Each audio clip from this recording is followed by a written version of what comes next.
Her neighbor sent her a video. Her son and daughter-in-law laughing, calling her a worthless burden.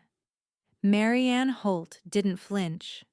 Every bill in that house, every light they sat under, carried her signature. By morning, the payments stopped, the passwords changed, and the silence turned expensive. They'd mocked the woman who kept them afloat. Now, they'd learn how cold life feels when the ghost stops paying. We're about to begin, but if you'd like, share where you're joining from. It reminds me this story doesn't echo into silence, it lands somewhere real. Drop it in the comments, and don't forget to subscribe. The morning began like any other. Quiet, ordinary, harmless. The sun poured in through the kitchen window, catching the steam from my coffee as it curled toward the ceiling. I liked that hour before the house stirred. The stillness made me feel like life hadn't yet remembered to ask anything of me. I was scrolling through emails when the message appeared. From Nancy Cooper. My neighbor rarely texted. She preferred crossing lawns and knocking in person, so a video attachment from her name felt strange. No subject, just, "You should see this." At first, I thought she'd sent another clip of her dog chasing the mailman. But the moment I pressed play, I recognized the setting. The familiar oak table, the patterned curtains, my own dining room in the background. My son, Eric, sat at the head of the table, wine glass in hand, grinning too wide. Dana, his wife, scrolled on her phone between bites of steak. My sister-in-law's voice carried off screen. The laughter was easy, practiced. Then I heard it.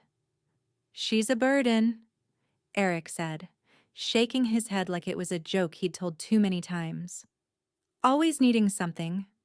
Dana smirked. "She's lucky we let her stay." "Useless old woman." The phone slipped a little in my hand. The sound distorted, but their laughter didn't. It filled my kitchen, my quiet, gentle space, with something poisonous. The coffee mug tipped. The handle hit the counter and I watched it roll, slow as a heart giving up. Then it shattered. The noise snapped through the morning air and I stood there, barefoot, shaking, watching brown liquid crawl across the tile. I couldn't stop the trembling. My breath came in small, sharp pieces. I'd bought those curtains behind them, paid that electricity bill, bought that meal. Every smile in that video was lit by a light I'd kept on. The phone buzzed again. Nancy. I answered, still staring at the screen. Her voice was soft but steady. "You okay?" I swallowed. My throat felt like gravel. "I've been paying their bills for 4 years," I whispered. There was a long silence on the line. The kind of silence that sees the whole picture before you finish painting it. Then Nancy said, quietly but with weight, "Then maybe it's time you stopped." For a long moment I just stood there, staring at the video paused mid-laugh. Eric's face frozen in careless amusement. My son. The same boy who'd cried at 10 when I worked double shifts and missed his baseball game. The same boy who once told me I was the strongest person he knew. I hit replay once more, just to make sure I hadn't imagined it. But no, it was all there. The words, the tone, the casual cruelty that didn't come from rage but from comfort. They were comfortable calling me worthless. That was the part that hurt most. Outside, a lawnmower started up somewhere. Normal life. A neighbor's sprinklers hissed to life. I stood in the middle of it all, coffee-stained floor beneath me, heart splitting cleanly in two. My first instinct was to confront them. March across the hall, throw the phone on the table, and demand they look me in the eye. But then something steadier rose inside me. Not anger exactly, but clarity. I grabbed a paper towel, knelt, and started wiping the floor. It felt symbolic somehow, cleaning up a spill I hadn't caused. When the tiles were spotless again, I poured myself another cup of coffee. My hands had stopped shaking. I sat down and replayed the video once more, not for the words this time, but for the details. The background, the bills stacked neatly by the fruit bowl, the same folder I used to file their expenses, proof of everything I'd quietly done to keep them afloat.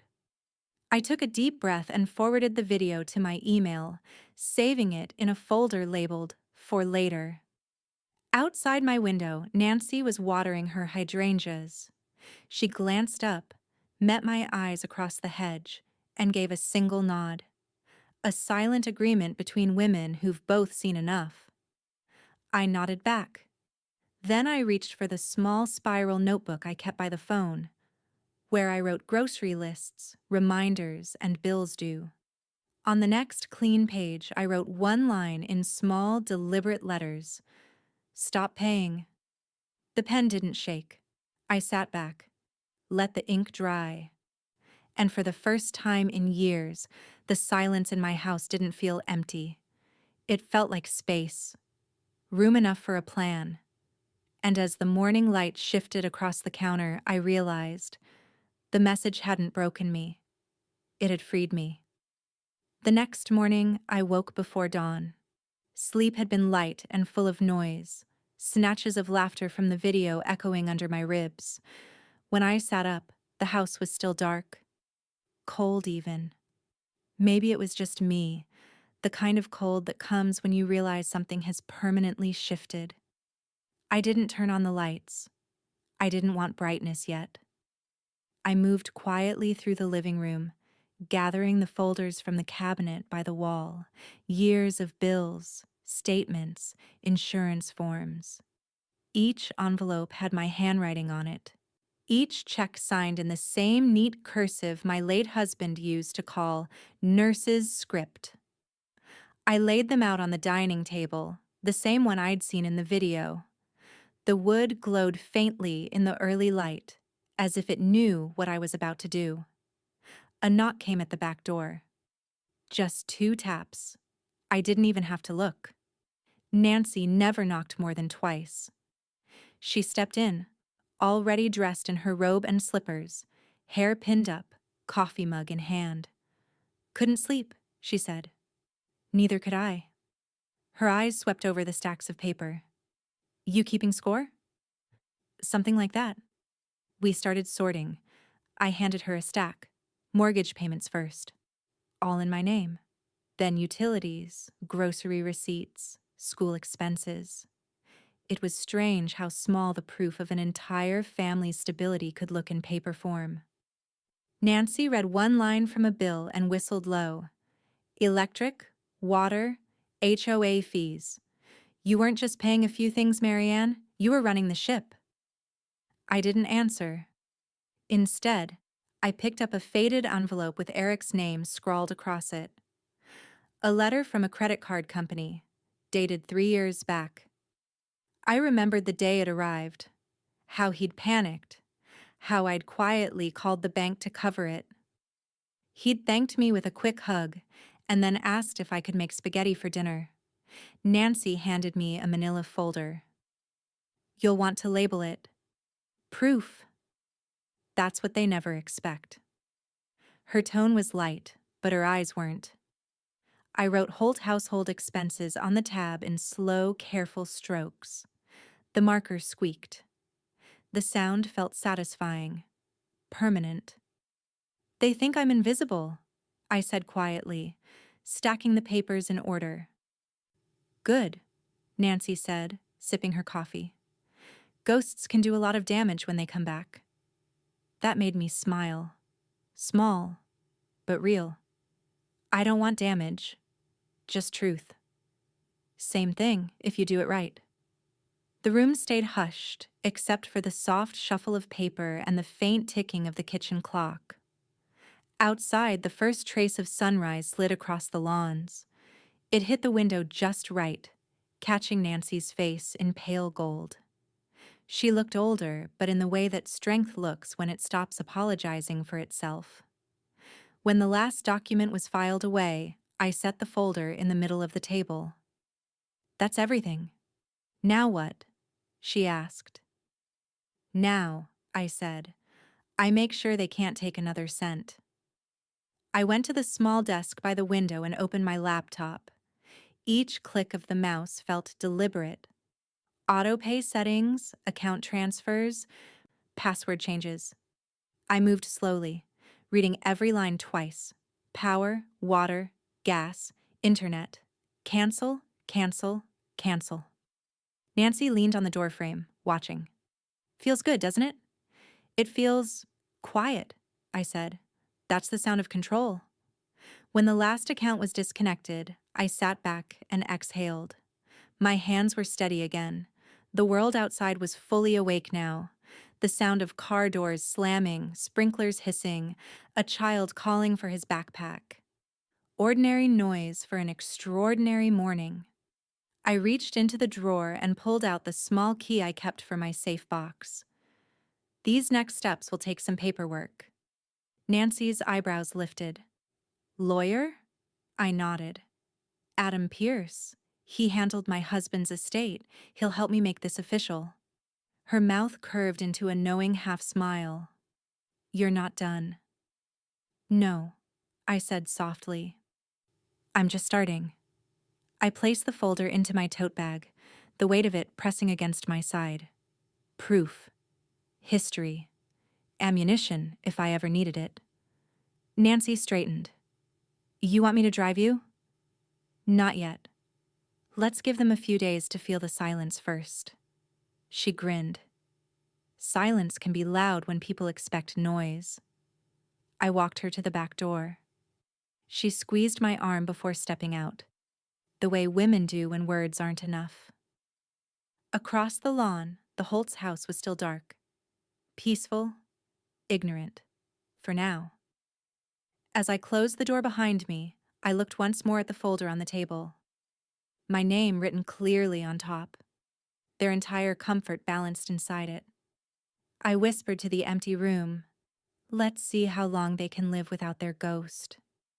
And as the refrigerator hummed and the sunlight finally flooded the kitchen, I felt the faintest thrill of something I hadn't felt in years. Not anger, not grief. Power. By the time evening rolled around, the house felt unnaturally quiet. The folder sat tucked neatly in my bag by the door, like a loaded secret waiting for its turn.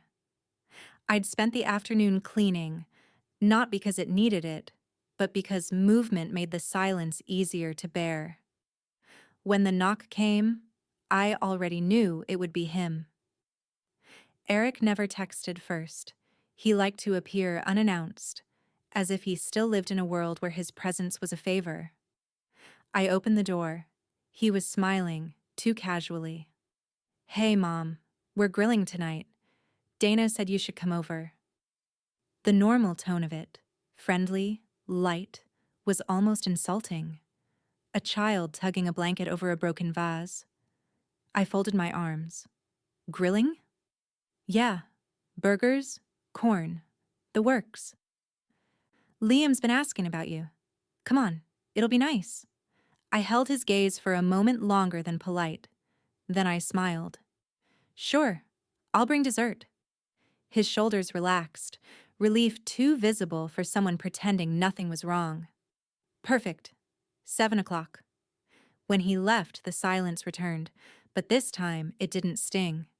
It hummed with purpose. I made lemon bars.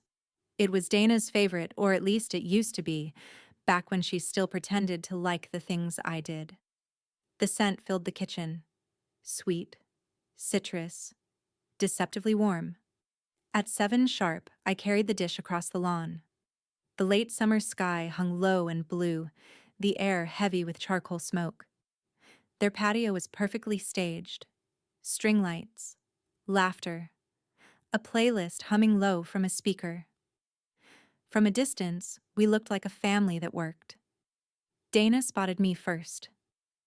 She was wearing white shorts and new heels. Designer. I recognized them from an online ad she'd once shown me while I was paying the Wi-Fi bill. Marianne, she called, too brightly. You didn't have to bake? I set the lemon bars on the table. I wanted to. Old habits die hard.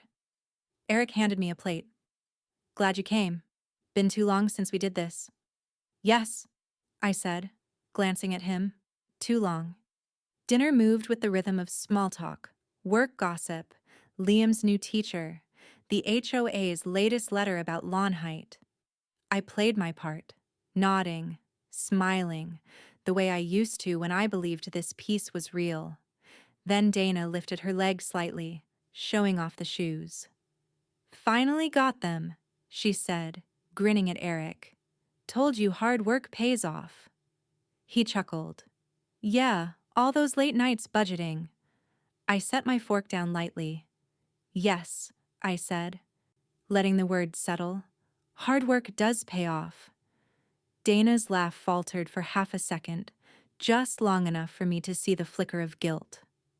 She looked away, took another sip of wine. Across the street, Nancy sat on her porch, half hidden behind the railing. Her gaze met mine briefly. She raised an eyebrow, just a hint of shared understanding. Eric clinked his glass. To family, he said. Dana echoed him. To family. I lifted mine last. To memory, I said softly. They didn't notice the difference. Liam grinned up at me, mustard on his chin. Grandma, you're quiet tonight. I'm thinking, sweetheart. About what? About light switches, I said. And who keeps them on? He laughed, not understanding. Eric and Dana didn't ask. After dessert, I helped clear the plates. Dana insisted I leave them. You're our guest. But her voice had an edge, like she didn't want me near the kitchen. I smiled anyway and wiped down the counter before heading home. The night air was cooler now, a whisper through the trees. Nancy called softly from her porch as I passed. How was dinner? Sweet, I said. A little sour underneath. She chuckled, low. You didn't throw the pie, so I'll call it progress. I smiled and went inside. In the quiet of my kitchen, the faint smell of lemon still hung in the air. I sat down at my laptop and opened my bank account. The numbers blinked back at me. Steady, solid, all mine. One by one, I checked through the autopay list. Power, water, mortgage, internet. Every single one in my name. Every single one funding their comfort. My hand hovered over the first toggle. Click. Then another. Click. And another. Cancel. Cancel. Cancel. When the last confirmation message appeared, autopay disabled successfully, I felt something lift from my chest. Outside, the grill smoke had thinned into the night. Across the yard, their lights still glowed, warm and bright, running on what was left of my kindness. I closed the laptop slowly, the screen fading to black. Let them enjoy it while they could. Tomorrow, the lights would begin to flicker. By the 7th morning, the silence between our houses had changed its temperature. It wasn't awkward anymore. It was charged, like air before a storm. I'd been expecting it, of course. You don't pull the plug on someone's comfort and expect them to notice gently. It started with the lights. I was pruning the ferns by the window when I saw their living room lamp flicker. Once, twice, then go black. Through the glass, I caught the faint silhouette of Dana waving her hands at Eric, the shape of confusion settling into irritation. A few minutes later, the house went dim entirely, their outline swallowed by shadow. By noon, the front door slammed. Dana marched across the lawn, hair pinned too neatly for someone that angry. "Mom!" she shouted before even reaching the porch. "Do you know what's going on with the power? It keeps cutting out." I opened the door just wide enough to let the morning air in. "Goodness," I said, glancing toward their house. You might want to call the power company. Her jaw tensed. We did. They said the account was inactive. That doesn't make any sense. It's always been paid automatically. I lifted a brow, pretending to think. Sometimes those systems fail when no one's managing them properly. Her eyes narrowed. You're saying it's our fault? I'm saying, I said, stepping out onto the porch, that you may need to start handling things directly. It's part of being homeowners. Her mouth opened, ready for a retort, but the front door of her house creaked open again. Eric's voice carried faintly. Dana, the Wi-Fi's down too. She shot me a sharp look, turned on her heel, and stomped back across the yard. I watched her go, calm as the breeze that shifted the hydrangeas along the fence. When I closed the door, the sound of their raised voices filtered faintly through the walls. Eric's frantic confusion, Dana's disbelief. The rhythm of panic had its own music, and for once, it wasn't playing inside my house. By evening, the phone rang. Mom, Eric started, his tone forced calm. We're having some issues with utilities. Did you change something on the accounts? I let a smile ghost across my lips. I haven't touched anything in a week. But the power company says, Eric, I interrupted softly, you might need to call them again. Sometimes they'll explain things better to the actual account holder. Silence.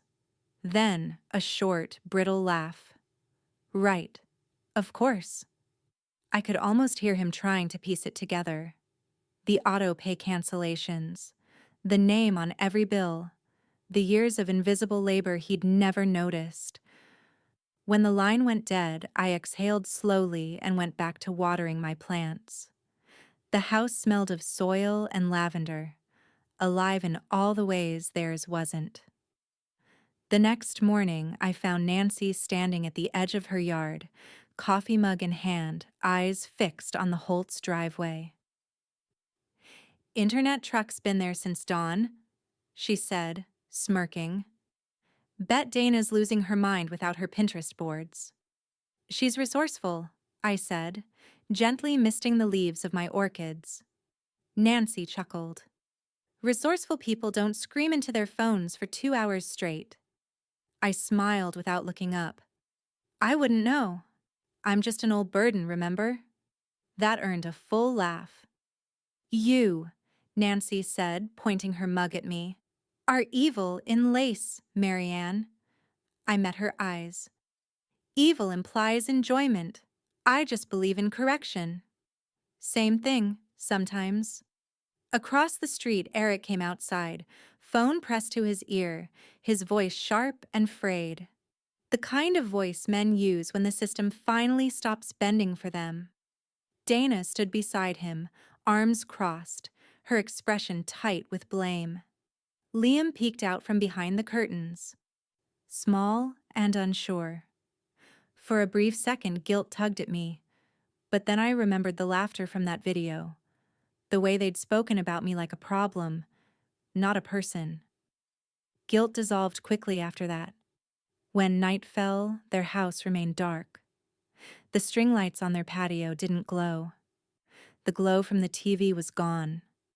My own kitchen lamp flickered across my neat counters, warm and steady. I sat at the table, sipping tea, and looked toward their windows. In the faint reflection on the glass, I could see my own face. Calm, patient, certain. Let them learn the cost of their comfort. Let them wonder how the world feels when the ghost stops paying the bills. As I set my teacup down, my phone buzzed once more. A new message from Nancy. They just realized the water's next. I smiled faintly. The first domino had fallen. The next few days moved with a strange, deliberate rhythm. Every morning, I watched their house from my kitchen window, coffee in hand, as confusion turned to frustration. Dana's car left earlier each day, her shoulders stiff, her voice sharp, even from a distance. Eric stayed home longer, wandering the driveway like a man looking for something that had slipped out of his grasp. I waited until the 6th morning before making my move. Adam Pierce's office hadn't changed in 20 years. Same oak bookshelves, same framed law degree, same faint smell of tobacco he'd never quite managed to quit. I used to come here with my husband when we were younger, back when paperwork felt like protection, not preparation. "Marianne Holt," he said as I stepped in, standing to greet me. "It's been too long." "It has," I replied, offering a small smile. "But I'm afraid this isn't a social visit." He gestured toward the leather chair across from his desk. "Then let's make it an efficient one." I sat, setting my folder, the same one labeled Holt Household Expenses, gently on the table. "I want to transfer the house," I said. His brow lifted. "Transfer it? To whom?" "To me," I said, officially. He blinked once, then leaned back. "Marianne, the house has been yours for decades, hasn't it? After Tom passed, the estate—" "That's the thing," I said, cutting in quietly. "It never was finalized. We talked about filing the deed in my name, but I never pushed it. Too busy keeping the house alive, I suppose." He frowned, pulling out a folder from his cabinet. Within minutes, he found the record, flipped through a few pages, and sighed. "You're right. The property's still in Thomas Holt's name." "You've been paying for something you don't legally own." The words should have stung. They didn't. They just confirmed what I already knew, how invisible my efforts had been, even on paper. "So what do you want to do with it now?" he asked. "I want my name on it. Alone. And I want a clause added. If I'm ever forced out, disrespected, or deemed a burden again." The word came out steady, though my chest tightened around it. "I retain full right to reclaim the property." Adam tilted his head, studying me. "That's unusual language for a will." "I'm feeling unusually honest." He smiled faintly, a lawyer's smirk tempered with something older. Respect, maybe. "You're setting a trap, then." I met his gaze. "No, Adam, I'm setting a reminder." He nodded slowly, pulling a fresh document from his drawer. "Let's make it official." The room filled with the rustle of paper and the soft scratch of his pen. Each signature I gave felt like reclaiming something intangible. Years of quiet sacrifice, erased assumptions, moments I'd been dismissed in my own home. The ink felt permanent in a way my generosity never had. As he worked, Adam spoke softly. "You know, I remember when you and Tom first came in here. He said you were the heart of that family, the one who made everything run." I smiled faintly. He wasn't wrong. I just didn't know the heart could be replaced by autopay. He laughed under his breath, shaking his head. "Marianne Holt, you've got more fire in you than most people half your age." "Fire's all that keeps the house warm when respect runs cold," I said. When the last paper was notarized, he slid the folder across the desk toward me. "It's done. You own everything outright now. Legally, financially, symbolically." The weight of the folder in my hands felt heavier than it looked. As I stood to leave, Adam's tone softened. "You sure you want to do this alone?" "I've been doing it alone for years," I said. Outside, the late afternoon sun painted Denver in gold. The air was crisp, dry, certain. I drove home slowly, the document safe on the passenger seat, my reflection steady in the rearview mirror. When I reached the driveway, Nancy was on her porch again, pretending to prune her roses. She didn't even look up when she said, "You were gone long enough to ruin someone's day." I smiled. "More like their assumptions." "Same difference," she muttered, peering over her glasses. You look lighter. Paperwork will do that, I said. That night I placed the signed deed in my safe, locking it with the small brass key. The sound clicked softly. Final. Across the street, Eric and Dana's house was still dark. I could hear them faintly through the open window, arguing again. For a moment, I closed my eyes and pictured the new deed. My name, my house, my rules. Then I whispered into the quiet, as if the walls needed to hear it first. This home remembers who it belongs to. And somewhere deep in me, the ghost smiled. The week that followed felt like watching a clock tick louder with every passing hour. The silence that once filled the neighborhood had grown restless. I could feel it even through the windows. Dana's clipped tone, Eric's shuffling steps, the tension that spilled into the street like an unspoken confession.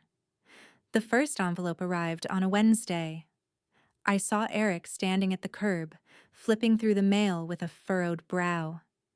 From my porch, I recognized the seal, Denver Water, the same blue and white envelope I used to intercept before he could even see it. He tore it open right there by the mailbox. His expression shifted slowly from confusion to disbelief. By the time he reached the front door, the letter was crushed in his fist. 2 days later came the mortgage notice, bright red stamp across the top. Past due. Dana found that one. She came out onto their porch, waving it in the air like an accusation. Are you kidding me, Eric? The mortgage? We're behind? I thought Mom handled that, he snapped. Mom? She repeated, voice rising. She's been quiet for weeks. You think she's still doing this out of kindness after what happened? I don't know, Dana. His voice cracked. I thought. She cut him off, the paper trembling in her hand. You've got to ask her for help again. From across the hedge, I pretended to trim the lavender. I could feel Nancy's eyes on me from her porch, but she said nothing yet. Eric didn't come over that day, or the next. I knew he was fighting himself, his pride warring with his fear, that same childish defiance that used to flare whenever he was caught lying as a boy. On Saturday afternoon, I was in the garden, kneeling in the dirt, when I heard his steps crunch across the grass. Mom? His voice was soft, uncertain. I kept my eyes on the soil, patting it down around the marigolds. Yes, Eric? He hesitated, hands shoved in his pockets. Some bills came in. Just a mix-up with autopay, I think. The water and the HOA fees. I brushed my hands on my gloves. That happens sometimes. He swallowed hard. It's just, things are tight right now. Dana's hours got cut at work, and the mortgage payment's due soon. Could you... He stopped, glanced toward the street, then back at me. His face was pale, his voice smaller. Could you lend us something short-term, just to get caught up? I straightened slowly, feeling the afternoon light warm against my face. Oh, I said, tilting my head. I thought I was a burden. The words landed between us like glass breaking in a quiet room. His lips parted, but no sound came. Mom, that's not... I raised a hand gently. Don't worry, Eric. I know what you said, and I also know what I've paid. He looked down, the shame visible even in his shoulders. I didn't mean it like that. I think you did, I said softly. But that's all right. Meaning becomes clear when the bills do. For a long moment, neither of us spoke. The only sound was the hum of the sprinkler next door and the faint buzz of summer insects. Then I turned back to my flowers, picking up the watering can. You should go handle your accounts, I said, without looking at him, before things get worse. He lingered, maybe waiting for mercy that wasn't coming this time. I began to hum. a quiet, tuneless melody I used to sing while folding laundry when he was a boy. Something about the sound seemed to undo him more than my words had. He turned away, walking stiffly back toward the house, the weight of his own silence trailing behind him. Nancy's voice floated over the fence, low and amused. "You're something else, Marianne Holt." I smiled faintly, still watching the soil darken under the stream of water. "How so?" She sipped from her mug, eyes glinting. "Because that was strike one, and you didn't even have to raise your voice." "Patience," I said, setting down the can. "It teaches louder than shouting." Across the street, the Holt's house was still. No music, no laughter, only the sound of doors closing too hard. I dusted off my gloves, turned toward my porch, and let a small, satisfied breath escape. The storm I'd warned them with had only just begun.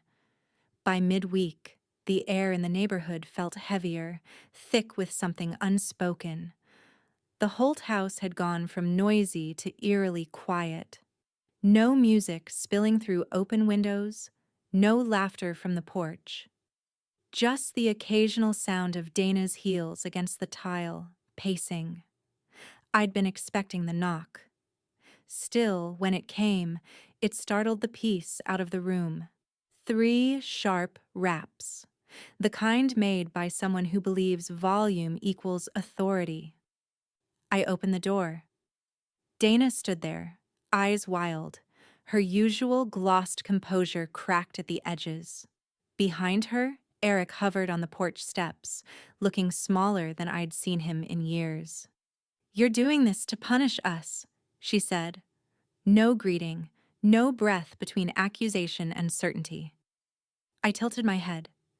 "Doing what, dear?" "The power, the bills, everything." Her voice was trembling now, not from sadness but fury. "You cut us off, and you're sitting over there pretending you don't know what's happening." "I didn't cut you off," I said calmly. "I just stopped paying for things that weren't mine." Dana took a step forward. "You're our family, Marianne. You can't just—" "I can," I interrupted softly. And I did. Her mouth opened, then closed again. Behind her, Eric rubbed his forehead, weary. "Mom," he said, his voice gentler than hers but shaking slightly. "We have a child. Liam shouldn't have to deal with this. We're trying, okay? Just give us a little time." I folded my arms. "Yes," I said evenly. "And I had a child too. I paid every bill then, remember? Somehow I managed." The silence that followed was heavy enough to feel physical. Eric's face dropped, the words hitting him like something he'd been avoiding for years. Dana crossed her arms tightly. "This isn't about money anymore, is it?" "It's about memory," I said. "And respect." Her eyes darted around the entryway. The framed photos, the soft light on the table, the faint scent of lemon polish. Her home. The one she had mocked. I turned, walked to the cabinet, and pulled out a folder. Holt Household Expenses. The same one I'd shown Nancy weeks ago. Now thick with evidence and quiet history. I set it on the hall table between us. "Here," I said. "You can start paying now. Everything's listed, down to the cent." Dana blinked, uncomprehending. "You kept records?" "Of course I did." I smiled faintly. "Women like me always keep records. We just don't usually use them." Eric stepped forward, his voice rough. "Mom, this isn't fair. You can't just abandon us." I looked at him fully then, letting him see the steadiness in my face. "Abandon?" I repeated. "Eric, I didn't abandon anyone. I simply stopped being your silent benefactor. There's a difference." He dropped his gaze. Dana snatched the folder, flipped it open. Her eyes scanned the first few pages, the bills, the deposits, the receipts. each one stamped with my name, my account numbers. The silence stretched until the paper rustled under her tightening grip. Then, with a sharp motion, she threw the folder to the floor. Pages scattered like a blizzard, spreading across the hardwood. I watched the papers drift, calm as ever. Good, I said quietly. Now you're ready for adulthood. Dana stared at me, breathing hard. You're cruel, she hissed. No, I said, stepping closer until my reflection met hers in the glass of the storm door. Cruelty is pretending love is owed while living off someone else's labor. What I'm doing is mercy. She didn't respond. Eric bent to gather the papers, his hands shaking. We'll figure it out, he muttered, mostly to himself. I know you will, I said. It's about time you did. As they turned to leave, Nancy appeared across the street, arms crossed, her silhouette outlined by the porch light. She didn't speak, just raised her brows in a silent question. I gave the faintest nod. Eric looked back once before stepping off the porch, his voice almost pleading. Mom, can we start over? I met his eyes. You'll have to. Just without my wallet. Dana grabbed his arm, pulling him toward their yard. The sound of the folder snapping shut under her heel echoed faintly through the dusk. I closed the door slowly, leaning against it for a moment. The air smelled faintly of paper and resolve. Through the window, I could see Nancy shaking her head with a small, approving smirk. Strike two. But the night wasn't over. Upstairs, in the quiet hum of my office, my phone buzzed. A new notification from the bank. A flagged transaction attempt on the house account. I stared at the alert, a slow, knowing smile forming. They were about to learn lesson 3. Some debts don't just disappear. By Monday morning, I could sense the shift. The Holt's blinds stayed drawn until nearly noon. No laughter, no movement, just that dense, waiting quiet that hangs in the air before someone does something foolish. It came sooner than I expected. I was trimming the hedge when I heard Eric's voice drift through their open window, tense and deliberate. Refinance. We'll refinance the house. Pull some equity, pay off the arrears, start fresh. Dana's reply came sharp and brittle. Do you even know how to do that? We're already behind. You think a bank will just hand you a check? We'll figure it out, he said, forcing confidence he didn't have. I'm still on the deed. I can use the equity. My hands stilled on the pruning shears. The words rang with that entitled certainty I'd known all his life. Still on the deed, he'd said. He didn't know. I wiped my palms on my apron and went inside. The kitchen smelled faintly of lemon and soap, the air too still. I picked up my phone, scrolled to Adam Pierce's number, and hit call. He answered on the second ring, his tone easy. Marianne, I was just thinking of you. How's the Empire? About to get tested, I said quietly. Eric's planning to refinance the house. A pause, then a low whistle. That's bold, considering it's not his. I want it blocked. Completely. No loopholes, no negotiation. You're the sole owner, Marianne. He can't even initiate the process without your signature. I don't trust him not to try, I said. Make sure the system rejects anything under his name. There was a smile in his voice when he answered. Already done. The ink's still fresh on that deed, remember? Let him walk into that wall himself. I hung up and stood by the window, watching as Eric stormed out of the house, car keys clenched in his fist. Dana trailed behind, her face pale but hopeful, like someone watching a gambler place the last bet. I almost pitied her. Almost. 2 hours later, his car screeched back into the driveway. The slam of the door echoed across the street.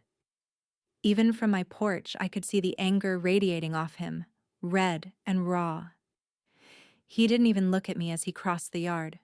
Phone pressed to his ear. "Yeah, I was there," he barked. "The banker said I'm not the owner.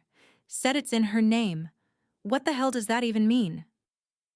Dana followed, clutching her purse, eyes wide. "They must have made a mistake."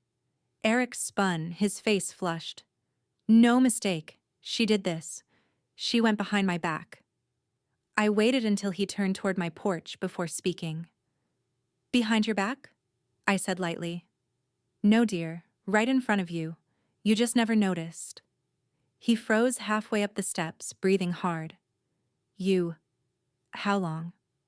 "Long enough," I said, meeting his eyes steadily. "Long enough to protect what your father built. What I kept alive." He laughed, a hard, brittle sound that broke halfway through. "So this is it? You win." "There's no winning here," I said softly. "Just ownership. And responsibility." Dana tried to intervene, voice trembling. "We just needed a little help, Marianne. Why make this so difficult?" I looked at her, not unkindly. "Because I already gave you help. For years. And you mistook it for obligation." Eric stepped closer, eyes bright with frustration. "You can't keep everything locked up like this. It's not right." "Your father left me more than you realized," I said quietly. "He left me the house, and apparently, a lesson in what not to enable."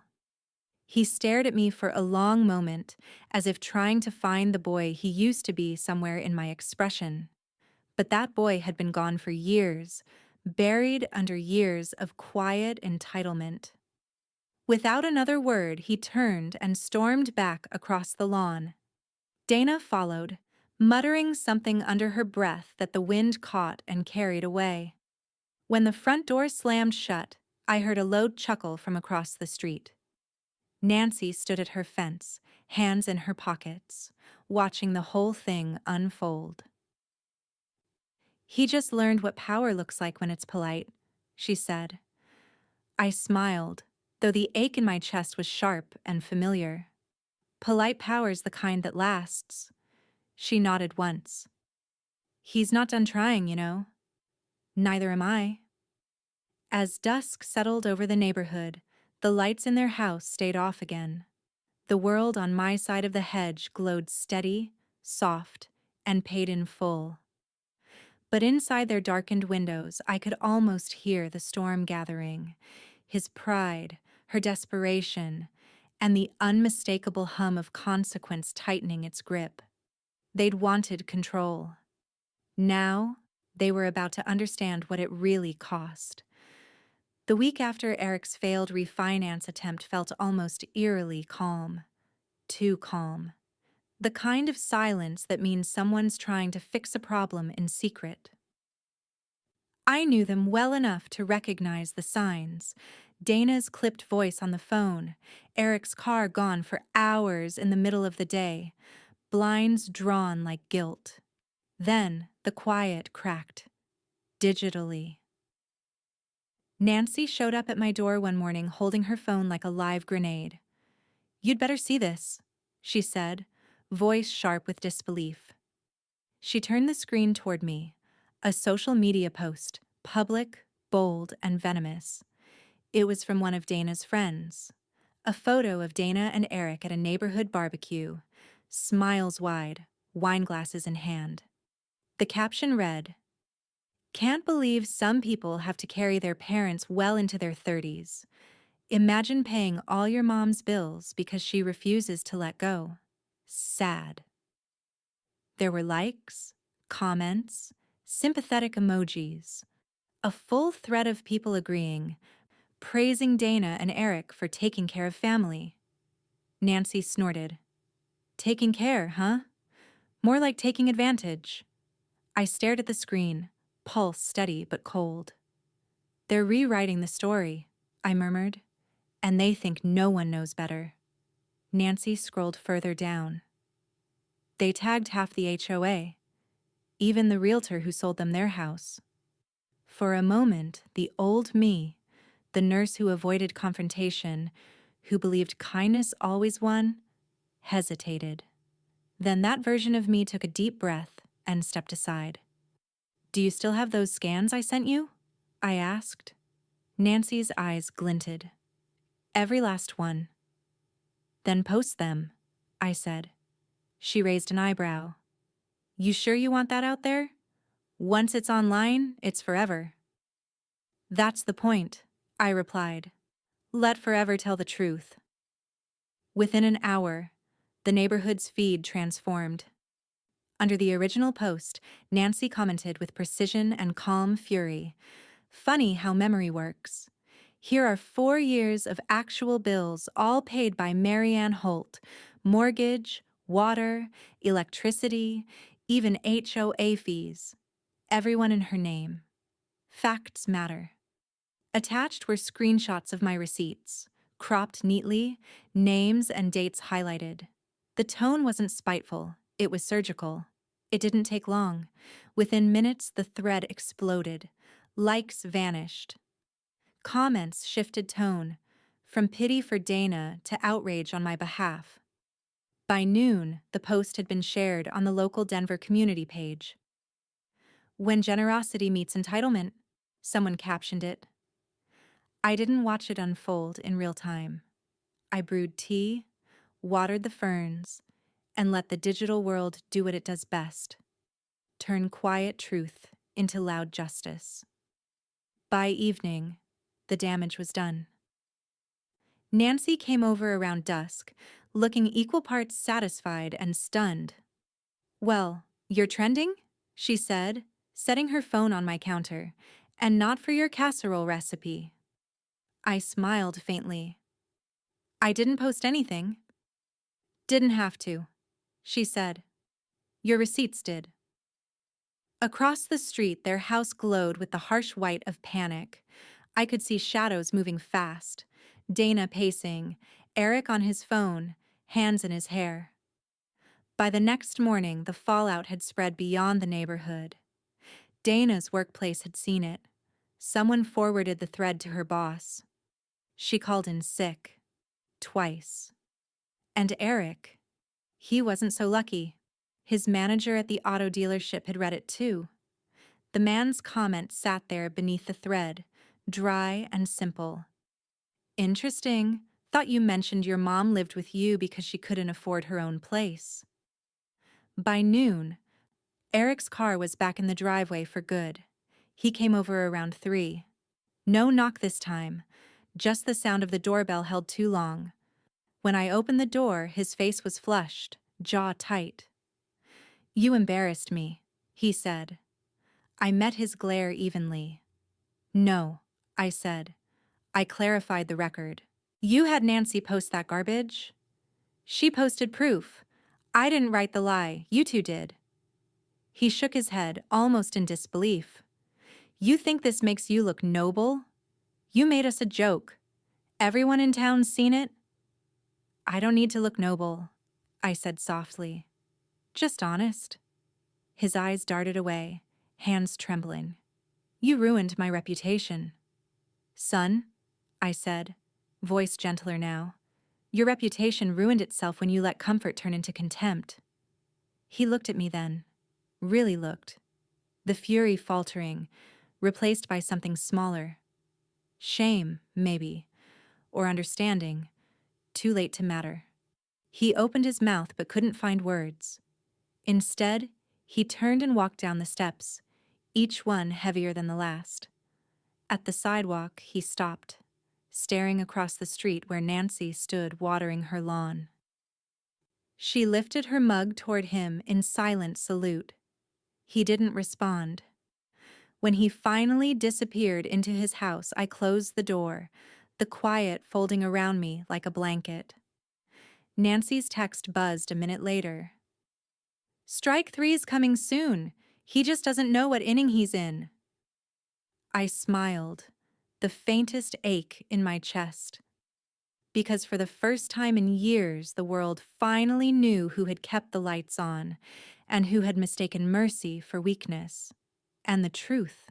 once seen, never unsees itself. The world went still after the storm. The neighborhood feed quieted down, the whispers slowed, and for the first time in a long time, peace didn't feel like something I had to earn. It was simply there. Morning sunlight slid across my kitchen table, catching the rim of my coffee mug and the edge of a paperback I'd been meaning to finish for years. The house was warm, humming with the small sounds of a life unbothered. The soft drip of the coffee maker, the rustle of wind against the blinds, the gentle whir of the ceiling fan. I'd forgotten how good quiet could feel when it wasn't laced with resentment. At 9 sharp, Nancy tapped on the window, the way she always did when she didn't feel like pretending to knock. She let herself in without waiting for me to answer, as usual, holding 2 muffins from the bakery downtown. "Peace looks good on you," she said, setting one on the counter. "You look younger," I laughed. "Peace is good skincare." She grinned. "Forget retinol, just cut off toxic family members." I sipped my coffee, smiling at her humor, though the truth behind it stung in that oddly satisfying way old wounds do when they've finally closed. Outside, the Holt's house was still. The blinds stayed down most days now. Dana hadn't looked me in the eye once since the post went viral. She came and went quietly, shoulders hunched, as if the air itself whispered her humiliation. Eric kept his distance too, though sometimes I saw him watching me from their window. Not with anger anymore, something else. A heaviness that looked a lot like regret. But Liam, sweet boy that he was, had started crossing the lawn after school again. No one told him not to, or maybe no one noticed. It began one Thursday afternoon. I was kneading dough at the counter when I heard the back door creak open. "Grandma?" I turned, wiping flour from my hands. "Well, look who the wind brought." He stepped in, backpack still on, cheeks flushed from running. "Mom's on her computer and Dad's mad again. Can I stay here a while?" "Of course you can." He smiled, that easy, unspoiled grin that still carried traces of his father's younger face, the version of Eric that hadn't yet learned bitterness. "Want to help me bake?" I asked. "Always." He climbed onto the stool beside me, small hands careful as he rolled dough between his palms. I guided him gently, letting him spill too much flour, laughing when it puffed into the air like a cloud. We worked in comfortable silence until he spoke again, voice quieter now. "Grandma, why is Mommy mad at you?" I looked at him, at those earnest blue eyes that hadn't learned the art of lying yet. "Because," I said softly, "she forgot who feeds the house." He frowned, thinking hard. "You mean like, with food?"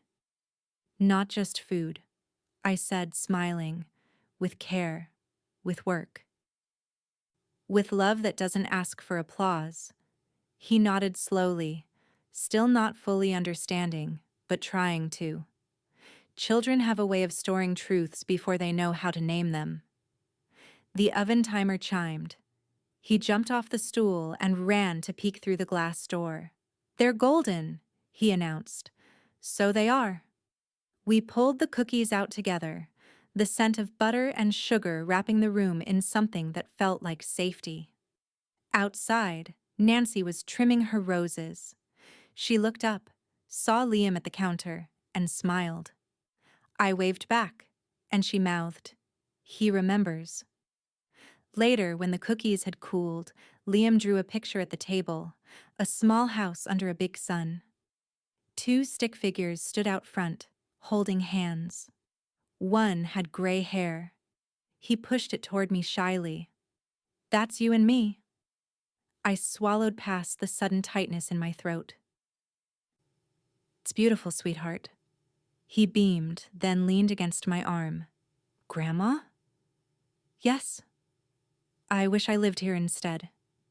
I didn't answer right away. I just brushed the flour from his hair and kissed the top of his head. "You already do," I whispered. The late light stretched long and golden across the floor, and for the first time in months, I felt something like peace settle deep inside my chest. Steady, earned, and utterly mine. But even in that quiet, I knew peace never lasted long around this family. As the oven cooled, I noticed movement across the street. Dana on her phone, pacing again, voice sharp and clipped. Eric standing by the window, head in his hands. The calm before another storm.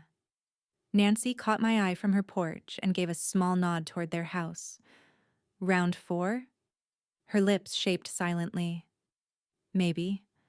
I smiled faintly, watching Liam munch his cookie, sunlight catching the crumbs on his cheeks. "Let them wind themselves up," I whispered to no one in particular. "I'm done turning the key." It didn't happen all at once. Falls never do. They start quietly, like a shift in air pressure before the storm hits. By Tuesday, the neighborhood knew. Word traveled faster than wind in a place like ours. Eric's boss at the dealership had finally let him go. "Conduct unbecoming," the notice read, though everyone understood what that meant. His name had become too recognizable from the viral posts. By noon, the rumor had reached Nancy. By 2, it reached me.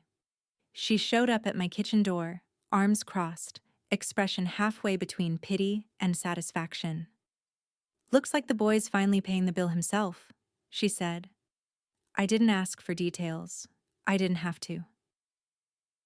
Across the street, I saw him pacing on the porch, phone pressed to his ear, talking too loudly, too fast. Dana stood near the door, arms folded, face turned away. They looked like a painting of resentment. Every stroke sharp, every color faded. That night, I heard them. The argument carried across the lawn through open windows. "You said it would blow over." Dana's voice high and brittle. "I didn't post anything," Eric shouted back. "You didn't have to. You let her do it. You let your mother humiliate us. And now I'm the one everyone pities." Silence. Then, lower, darker. "Maybe I should just go. Liam and I—" "Dana, don't," he said, panic bleeding into his tone. "Then fix it. You want to keep us? Fix it. Do whatever it takes to make this right. Ask her." I turned away from the window, my chest tightening, not with guilt, but something older. Recognition. The same desperation I'd once felt when life pressed harder than pride could bear. The next evening, it happened. A knock. Gentler this time. Hesitant. When I opened the door, Eric stood there, head bowed, hands shoved deep into his jacket pockets. The last time he'd been on this porch, his voice had been sharp, his posture angry. Now he looked deflated, smaller. "Mom," he said quietly. I waited. "I lost my job." "I heard," I said. "I'm sorry." He nodded once. His throat moved as if the words hurt coming out. "Dana's furious. She says I should have done something sooner, that I what?" He hesitated, shame flickering across his face. "That you could still help. That you owe it to Liam, at least." There it was, the final attempt to couch pride in virtue. He couldn't ask for himself. So he asked in his son's name. I stepped aside. "Come in." He did, slowly. The air between us was thick with all the years that had gone unsaid. We sat at the kitchen table, the same one he'd eaten at as a boy. For a long moment he just stared at his hands. "I was wrong," he whispered finally. I studied him, the way his shoulders slumped, his voice cracked. There was no anger now, only fatigue. But I couldn't tell if it came from remorse or survival. "About what?" I asked. He looked up, eyes tired. "About everything. You, the money, what you did for us." I didn't see it before. I wanted to believe him. Part of me did, but part of me remembered every small dismissal, every joke at my expense, every moment I'd been treated as furniture rather than flesh. You'll learn soon enough, I said softly. The lessons that last are never the ones we want. He exhaled shakily, nodded once, and stood. I'll make things right, he said, though he didn't sound like he believed it. When he left, I stayed at the table long after the door closed. The air still held the faint echo of his voice, like an old wound humming under new skin. Later that night, I sat at my desk. The house was silent except for the ticking of the clock and the soft rustle of paper as I opened my folder of documents again. Adam had told me the paperwork for a trust could be drawn up easily, now that the deed was in my name. He'd even offered to have it couriered. I wrote his number down on a notepad, then crossed it out. No need for calls tonight. Some decisions felt clearer in ink. I took out my pen, opened a new form from the drawer, and began writing slowly, deliberately. In the event of my passing, full ownership of the Holt residence is to be transferred to my grandson, Liam Holt, held in trust until he reaches the age of 18. The words looked right, balanced, clean. When I was done, I signed my name at the bottom and slipped the document into the folder beside the deed. The key turned in the safe with a soft metallic click. Final. Outside, the night wind stirred the trees, carrying faint echoes of a life trying to rebuild itself across the street. In my house, the air was still. Some debts, I thought, could never truly be repaid. But legacies, they could be rewritten. And tonight, I had started mine. It started with a phone call from Adam. He never called this early unless something was wrong. "Morning, Marianne," he said, his tone too even. "You wouldn't happen to be selling your house, would you?" I almost laughed. "Not unless I'm sleepwalking through real estate listings." "That's what I thought," he said, rustling through papers on his end. "Because someone is... and they're using your address, photos, and a forged signature on the seller disclosure." My fingers tightened around the coffee mug. "Dana," I said flatly. There was a short pause. "That'd be my guess too. The post went live late last night. An online property site. I already sent a cease and desist under your name and ownership record, but I wanted you to know before she gets the letter." I stood by the window, staring across the street at their house. The blinds were drawn again, the air around it heavy with the smell of desperation. "Thank you, Adam." "Marianne," he added quietly, "this is getting dangerous. You want me to handle it formally?" "No," I said. "I'll handle it personally." He sighed but didn't argue. "You always do." After we hung up, I stayed there for a long moment, letting the quiet stretch. A listing. My home, my husband's legacy, paraded online as a commodity to fix their mistakes. By noon, I printed the cease and desist, slid it into a folder, and crossed the street. The air felt different that day. Crisp. Almost surgical. When Dana opened the door, her expression shifted instantly from annoyance to alarm. "Marianne, now's not..." I stepped past her, uninvited. "I'm sure it isn't." Eric appeared from the hallway, hair disheveled, face gray from sleepless nights. "Mom, what's this about?" I set the folder down on their kitchen counter, the same one I'd once wiped clean after family dinners. "You tell me." "It seems your wife has been trying to sell my home." Dana flinched, color draining from her face. "That's not...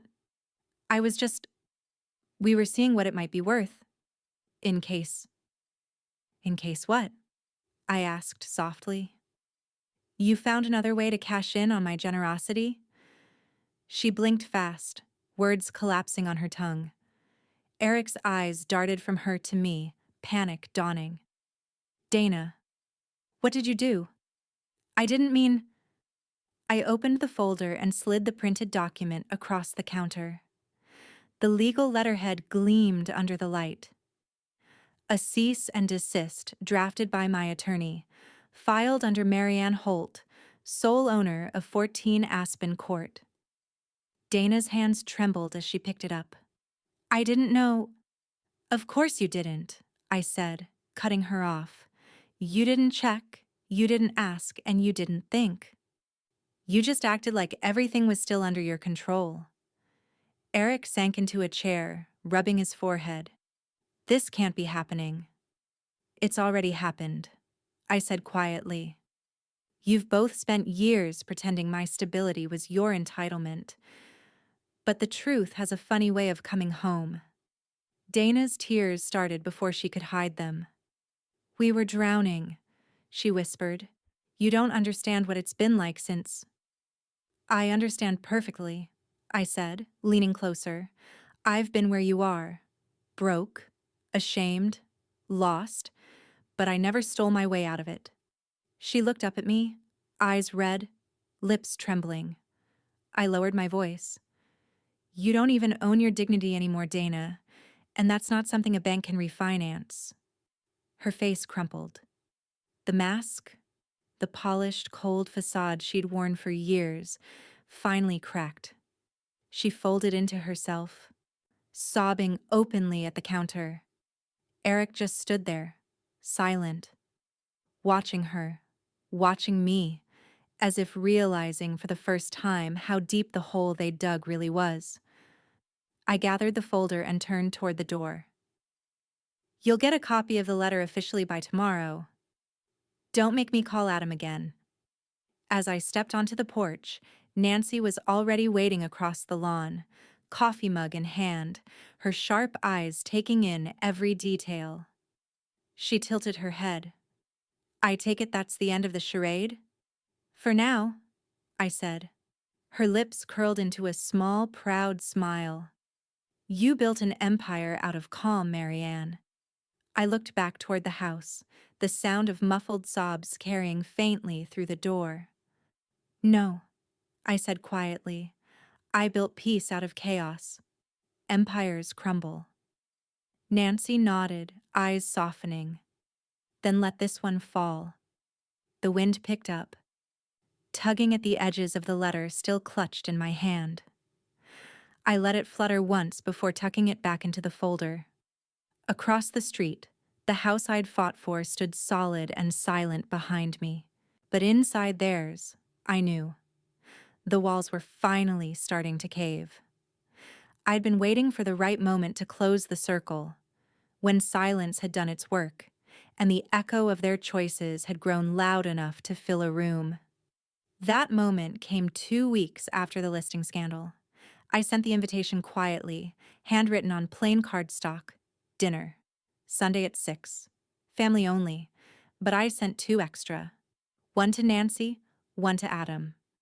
I wanted witnesses this time, not for drama, but for truth. When Sunday came, the house was spotless, every detail deliberate. Candles unlit, table set for 6. No soft music to soften what was coming. I roasted chicken the way Eric used to love when he was a boy, just to remind him what real generosity once felt like. At 6 o'clock sharp they arrived. Eric was subdued, eyes ringed and tired. Dana followed half a step behind, every inch of her trying to reclaim composure she no longer owned. Liam trailed them, clutching a small drawing pad. Nancy and Adam came last, Nancy with her usual unbothered poise, Adam with a briefcase he hadn't been asked to bring but knew he'd need. Smells wonderful, Nancy said as she took her seat. It's a special occasion, I said. Closure deserves a proper meal. We ate in polite silence, forks against porcelain and the occasional clink of glasses. Dana made one forced comment about the seasoning. Eric said nothing. Liam was the only one who smiled freely, oblivious to the undercurrent. When the plates were cleared, I stood. Before dessert, there's something we need to discuss. Adam straightened slightly. He knew the cue. I opened the folder on the table, the same folder that had seen this family through bills, debts, and downfall. Its edges were soft now, worn from handling. "I've made some changes," I said. "To my estate." Dana tensed. Eric's shoulders lifted as if bracing for impact. "The deed," I continued, sliding the first document across to Adam, "has been transferred." He opened it, scanned the first page, then handed it to Eric. "It's official." Eric frowned, reading aloud. "In trust to Liam Holt, to be released upon his 18th birthday." He looked up, eyes wide. "Wait, what?" I nodded. "The house now belongs to Liam when he turns 18. Gasps filled the space like shattering glass. Dana's fork clattered to the table. "You can't. Marianne, you can't just—" "I can," I said evenly. "And I have." Eric's voice cracked, raw disbelief spilling through. "Why not us?" I looked at him, the boy who'd once begged me to read to him by candlelight during power outages, the man who'd called me a burden in front of others. "Because," I said softly, "I pay forward, not backward." For a moment, no one spoke. Even Nancy stopped fidgeting with her wine glass. Dana found her voice first, low and brittle. "You're doing this to humiliate us." "No," I said. "I'm doing this to free us. You've both been living in a debt of gratitude you never intended to repay. This way, the slate is clean." Eric shoved back his chair. "You don't get to decide what's fair, Mom. You—" I cut him off, sliding my phone onto the table. The screen lit up, familiar and cruel. The video Nancy had sent me all those months ago. The room fell silent as the laughter filled it again. Their laughter. Dana's face went pale. Eric's breath hitched. Liam's small voice broke the silence.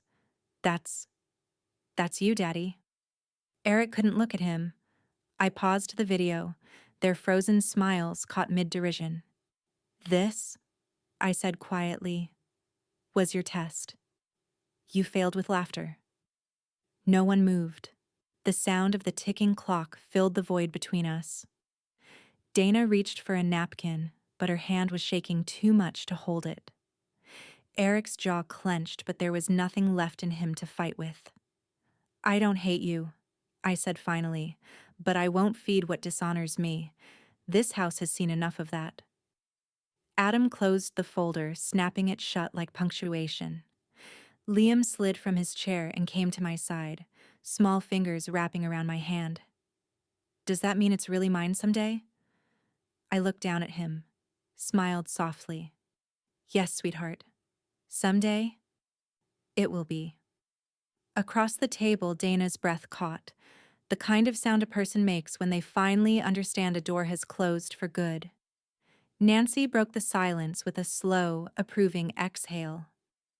"Well," she said, leaning back in her chair, "that's one way to serve dessert." A small laugh escaped me then, quiet, weary, but real. Eric stood abruptly, pushing his chair in without meeting my eyes. Dana followed, silent, humiliated. When the door shut behind them, the air lifted, light as dawn. Adam gathered his briefcase, gave a small nod. "You've done what most people only dream of." "Justice?" I asked. "Peace," he said simply. When they'd gone, Nancy lingered a moment at the door. "You finally exorcised them," she murmured, "without raising your voice once." "Some ghosts," I said, "just need to see their reflection." She smiled, touched my arm, and left. I stood alone in the quiet house, the echoes of old laughter fading from the walls, replaced by something stronger, truth, and the faintest scent of roasted chicken. For the first time in years, the house didn't feel haunted. It felt whole. And in the calm that followed, I realized the final twist wasn't in what I'd taken back. It was in what I'd finally let go. They moved out quietly, the way people do when shame has taken up too much space to carry anything else. It was a Thursday morning, thin sunlight, air sharp with early autumn. The sound of boxes scraping against concrete drifted across the street like a reluctant confession. From my window, I watched Eric load the back of a rental truck, while Dana barked small, hurried instructions she couldn't quite disguise as composure. They didn't look up. Not once. Liam, though, he waved. A small, uncertain lift of the hand, as if to say goodbye without meaning forever. I stepped onto the porch, just enough to let him see me. "You be good," I said. He nodded. "I'll be back after school tomorrow?" "Of course," I said. "I'll save you a cookie." Dana froze at that, shoulders tightening, but she didn't argue. Maybe even she knew better now than to pick another fight she couldn't win. By noon, the truck was gone, leaving behind only tire marks and silence. The house across the street sat hollow and gray, blinds half drawn like a closed eye. I didn't feel triumph, just relief. The kind that comes when a wound finally scabs over. Ugly, but healing. Inside, my house felt different, lighter somehow. I opened every window, letting the air sweep through rooms that had once held tension like fog. It smelled of lemon oil and coffee again, clean, grounded, mine. Nancy wandered over an hour later, carrying a basket of apples from her yard. "Well," she said, stepping inside and looking around, "you finally cleaned house without a broom." I smiled. Peace doesn't need noise, just boundaries. She laughed softly. "You could teach a seminar." I poured her coffee and we sat at the table by the window, watching the wind tug the last of the summer leaves down the street. For the first time in months, there was nothing left to guard, no secrets waiting to be sprung. "Funny thing," Nancy said, biting into an apple slice.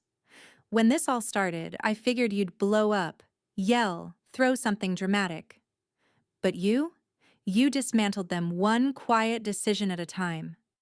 That's how you survive long enough to win," I said.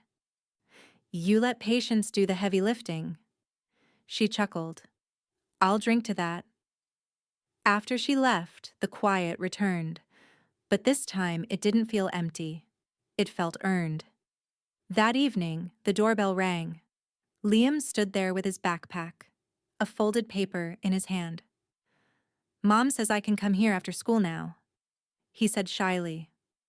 I crouched a little so we were eye level. "Is that what you want?" He nodded. "It's quieter here." I smiled. "Then come in, sweetheart." He spread his homework out on the table, chattering about a science project and how he wanted to build a model volcano.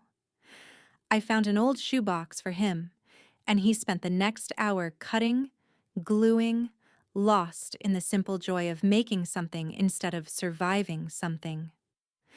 When his mother came to pick him up later, she didn't step inside. She just stood at the edge of the porch, eyes red, lips pressed tight.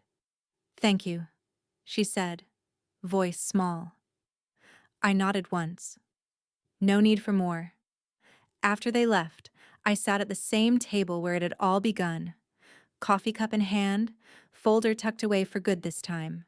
The mail sat neatly stacked beside me, new bills waiting, electric, water, gas, mortgage, all in my name again. I picked one up and traced my name with my thumb. It didn't sting anymore. It felt right. Mine. As I wrote the first check, the ink glided smooth, steady. I paused, looking out the window toward the empty house across the street. Its lights off, its walls stripped of entitlement. Nancy called from her porch, her voice carrying through the dusk. "Feels different out here, doesn't it?" "It does," I said. "What's it feel like?" I smiled, sealing the envelope. Like breathing room. The last bit of sunlight slanted across the kitchen counter, catching the rim of my coffee mug. This time, I said softly, to no one in particular, I'm paying for myself. And it felt like the first real purchase of freedom I'd ever made. The morning arrived gentle and golden, the kind that doesn't demand anything from you, the kind that simply exists. Soft, forgiving, full of quiet reward. The air smelled of coffee and cut grass. A faint breeze stirred the hydrangeas along the fence, carrying with it the hum of distant traffic and the low coo of a mourning dove perched on the mailbox. I sat on the porch, wrapped in a shawl, hands curled around my mug. The sunlight slid across the rim, warming the porcelain until it felt like a small secret between my palms. The house behind me creaked in familiar ways, floorboards settling, pipes sighing in the walls. But it didn't sound weary anymore. It sounded alive, free. Across the street, the old Holt house stood quiet and empty, blinds drawn, paint dulling in the autumn air. For the first time in years, I didn't feel tethered to it. It wasn't my responsibility anymore, or my reminder. It was just a house. 4 walls, some echoes, and a set of choices left behind. A small voice broke the stillness. "Grandma!" I turned just in time to see Liam running up the walkway, backpack bouncing, hair catching the morning light like spun copper. He waved a sheet of paper in the air as he bounded onto the porch. "Look what I made," he said, breathless. I smiled. "Show me, sweetheart." He held it out proudly. Crayons, uneven lines, but the colors bright and sure. A small square with windows, a slanted roof, and a heart drawn right over the door. Above it, in shaky letters, he'd written, "Grandma's house. Love." The words hit somewhere deep, somewhere that still remembered the ache of years when that house was called everything but that. I reached for him, pulling him close. "It's beautiful," I whispered. He grinned, eyes closing as I hugged him tight, his small frame warm against mine. For a moment, everything else, the noise, the past, the losses, faded until only the rhythm of our breathing filled the space. When he pulled back, he pointed at the heart on the drawing. "That's where the cookies are," he said solemnly. I laughed, brushing his hair from his forehead. "Of course it is." Nancy's voice carried from across the yard. "Well, look at that. Future artist in the family." Liam waved at her. "Hi, Miss Nancy." She waved back, mug in hand, her robe flapping like a flag of domestic victory. Then she looked at me over the hedge, her grin sly and knowing. "Freedom looks good on you, Marianne." I smiled, lifting my mug in salute. "It cost enough to earn it." She chuckled. "Worth every penny, I'd bet." "Everyone," I said softly. After Liam skipped inside to drop off his backpack, I sat for a moment longer, letting the sun rest on my face. The quiet didn't feel empty anymore. It felt like ownership, not just of a house, but of time, of peace, of myself. I took out my phone and opened the banking app. The numbers blinked back, steady, healthy, untouched by anyone else's mistakes. Savings intact, accounts clean. But it wasn't the balance that made me smile. It was the silence that came with it. The absence of expectation, of invisible obligation, the priceless quiet of not being needed for the wrong reasons. The screen dimmed, reflecting my face faintly, older, lined, but calm in a way I hadn't seen in years.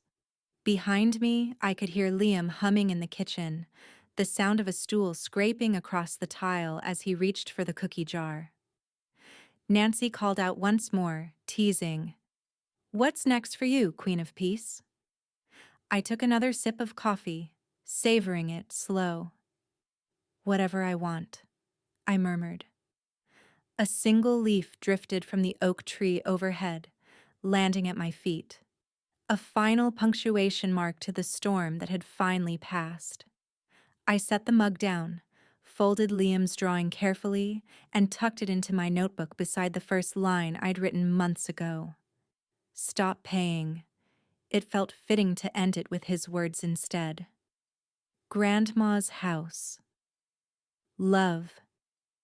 As the morning light spilled across the porch, warm and certain, I let out a slow breath and whispered the truth that had taken a lifetime to learn.